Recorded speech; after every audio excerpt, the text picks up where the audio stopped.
शंकर नाम का एक आदमी अपने खेत में मजे से सो रहा था। रात का समय था कि तभी अचानक से शंकर के मुंह पर एक पत्थर आकर गिरता है। आह आह मेरा मुंह। ये मेरे ऊपर पत्थर किसने फेंका? कौन है? कौन है? दिन दहाड़े किसका इतना दिमाग खराब है? हे भगवान, ये क्या हो रहा है? पानी और बर्फ का तो पता था, पर ये पत्थर की बारिश कब से होने लग गई? जमाना बड़ा खराब हो गया है। अब आसमान से कुछ भी बरसता है। शंकर भागकर अपने घर की तरफ जाने लगता है, लेकिन तभी उसकी नजर जमीन पर पड़ती है। असल में यह आसमान से पत्थर नहीं बल्कि हड्डियां गिर रही थी। हे भगवान, ये तो कंकाल के टुकड़े हैं। हड्डियां ये आसमान से कैसे गिरने लगी? लगता है कि कोई भूत प्रेत का चक्कर है। भागो रे बाबा, भागो।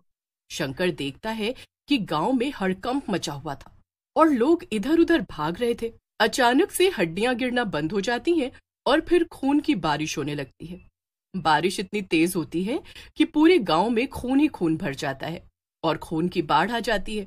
कुछ लोग तो अपने घरों में जाकर छिप जाते हैं, मगर कुछ बहकर चले जाते हैं। थोड़ी देर बाद जब बारिश बंद होती है और बाहर के हालात सुधरते हैं, तब बचे हुए कुछ लोग बाहर आते हैं। ये सब आखिर हुआ क्या? ये कैसी भूतिया बारिश थी कि गांव के आधे लोगों को अपने साथ ले गई? ना जाने वो लोग कहाँ गए होंगे। अब हम उनका पता कैसे लगाएं? अरे तुम्हें उनकी पड़ी है। पहले अपने आप को तो बचा लो, वरना थोड़ी ही देर में तुम भी उन्हीं के पास पहुंच जाओगे। पहले तो आसमान से हड्डियां गिरी और फिर कितना सारा खून। मानो या ना मानो, इस सब के पीछे जरूर किसी भूत या चुड़ैल का हाथ है। हाँ। अरे मगर जो लोग बारिश में बहकर गायब हो गए, उनका क्या? वो क्या मर गए? नहीं नहीं, ऐसा नहीं हो सकता। ऐसा होना भी नहीं चाहिए। क्या पता, लेकिन हमें गांव छोड़कर शहर चले जाना चाहिए, क्योंकि अगर वो बारिश दोबारा हुई तो हम सब मारे जाएंगे। बाकी सब बचे हुए गांव वाले शंकर की बात से सहमत हो जाते हैं, मगर एक औरत जिसका नाम ज्योति था वो कहती है, नहीं, हम गांव छोड़कर कैसे जा सकते हैं? जब भूतिया बारिश हुई तब मेरी बेटी मीना बाहर खेल रही थी, वो भी अब गायब है। हम सबको मिलकर गायब लोगों को ढूंढना चाहिए। हम ऐसे कैसे उन्हें जाने दे सकते हैं? हाँ हाँ, तुम एकदम ठीक कह रही हो। मेरी गाय भी लापता है, मैं उसे ऐसे मरने के लिए तो नहीं छोड़ सकती हूँ ना।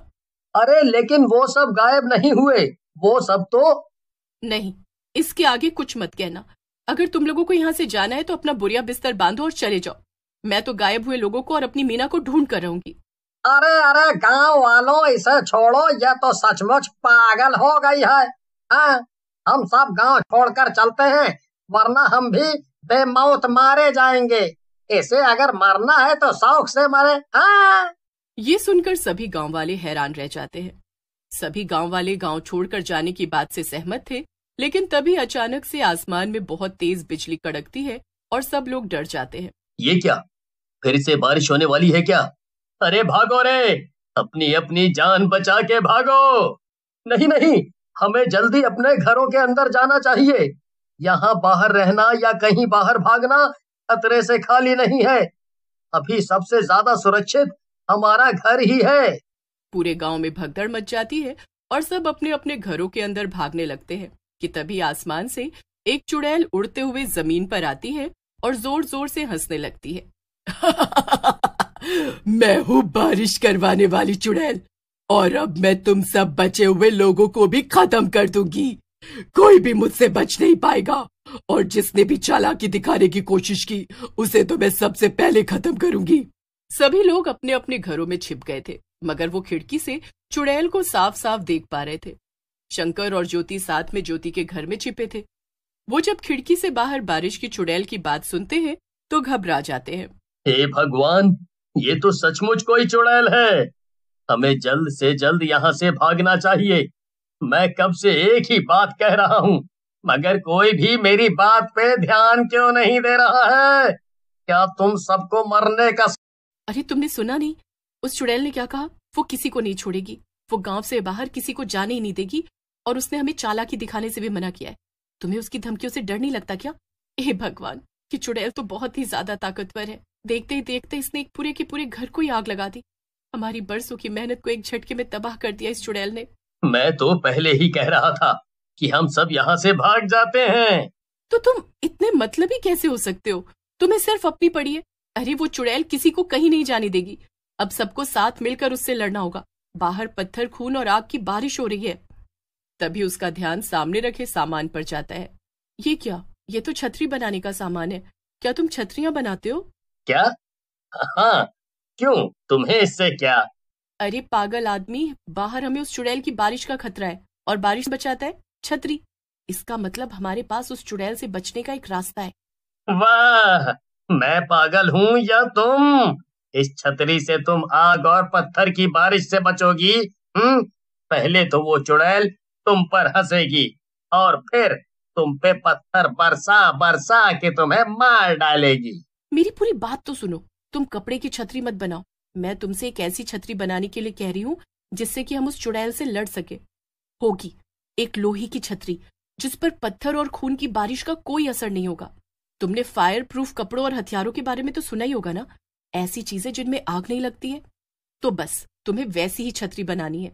लेकिन मेरे पास तो सिर्फ छतरी बनाने की कला है। ये जैसी छतरी तुम बनाने को कह रही हो उसका सामान मेरे पास नहीं है।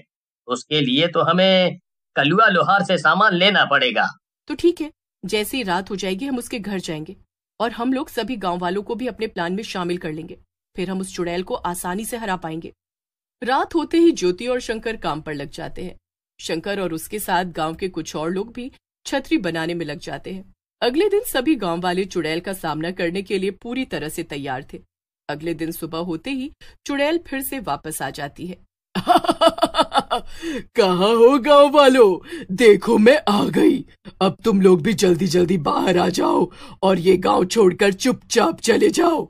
चुड़ैल की बात सुनकर सभी गांव वाले हैरान हो जाते हैं। तो तुम अगर हम सबको यहाँ से भगाना ही चाहती थी तो फिर हमें अभी तक जाने क्यों नहीं दे रही थी? वो तो बस मैं तुम्हारे साथ थोड़ा खेल रही थी, और वैसे भी क्या पता तुम लोग पहले मेरे कहने पर गांव खाली करके ना जाते और मेरा कहना मानते। लेकिन अब इतनी तबाही देखने के बाद तो मुझे पूरा यकीन है कि तुम लोग यहाँ से चुपचाप चले जाओगे। ये सब क्या है? ये इस चुड़ैल का क्या नया नाटक है? अब मैं तुम लोगों को आखिरी मौका दे रही हूँ, जल्दी से गांव खाली कर दो। तभी ज्योति घर से बाहर आ जाती है और चुड़ैल से कहती है, लेकिन तुम ये सब कर क्यों रही हो? हमें यहाँ से भगाकर भला तुम्हें क्या मिलेगा? ओहो, तुझमें तो बड़ी हिम्मत है। चल, अब तू पूछ रही है तो मैं बता देती हूँ। दरअसल मैं ये सब इसलिए कर रही हूँ क्योंकि बरसों से मैं यहाँ वहाँ भटक रही हूँ और अभी तक मुझे कोई भी ऐसी जगह नहीं मिली है जहाँ मैं अपना घर बना कर रह सकूँ। मगर ये जगह मुझे बहुत पसंद आ गई है और इसलिए मैंने तय कर लिया है कि मैं यहीं रहूंगी। नहीं, हम कहीं नहीं जाएंगे। ये हमारा घर है। कोई यहाँ से जाएगा तो वो हो तुम। अच्छा ठीक है, तो अब जो कुछ भी होगा उसकी जिम्मेदार तुम खुद होगी। इतना कहकर चुड़ैल फिर से अपनी भूतिया बारिश चालू कर देती है। लेकिन अब कोई भी उससे नहीं डरता है क्योंकि शंकर ने अपने बनाए हुए छाते सब लोगों में बांट दिए थे। देख लिया ना चुड़ैल की बच्ची, हम तुमसे नहीं हारेंगे। अब तुम्हें यहाँ से जाना ही होगा क्योंकि अब तुम हम सबसे हारने वाली हो। अरे नहीं, ये सब क्या हो रहा है? अब मैं क्या करूंगी? कैसे इन लोगों को यहाँ से भगाऊंगी? नहीं नहीं नहीं, मैं हार नहीं सकती। इतना ही नहीं, ज्योति ने अपनी सूझबूझ का इस्तेमाल करके शंकर से एक बड़ा सा बक्सा भी बनवाया था।